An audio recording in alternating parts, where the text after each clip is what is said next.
أقدم إليكم جميعاً تحيات سيدي أمير المؤمنين الشيخ المولوي هبة الله أخنزاده حفظه الله ورعاه، وبخصوص قضية فلسطين يقول حفظه الله تعالى: لم نؤدي مسؤوليتنا تجاه قضية فلسطين، فالقضية الفلسطينية هي قضية مشتركة وقضية الأمة الإسلامية جمعاء.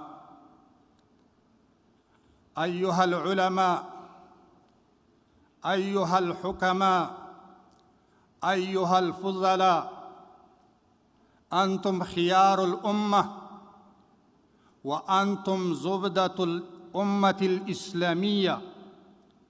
أقول لكم: أقسم بالله العظيم، وأقسم بالله الواحد الأحد الفرد الصمد الذي لم يلد ولم يولد ولم يكن له كفوا أحد، وإنه لقسم عظيم، وإنه لقسم عظيم ما أدينا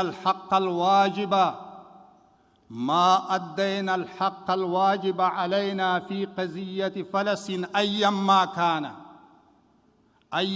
كان. فلذا نعتذر إلى الله الواحد القهار، ونعتذر إلى رسول الله نبي المختار، ثم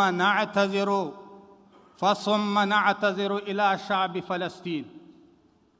وفي الختام أقدم لكم جميعاً أعلى مراتب الاحترام، وأتمنى لكم المزيد من التوفيق في المهام المفوضة إليكم. والسلام عليكم ورحمة الله وبركاته. أخوكم في الله الشيخ المولوي عبد الحكيم الشرعي، وزير العدل في إمارة أفغانستان الإسلامية.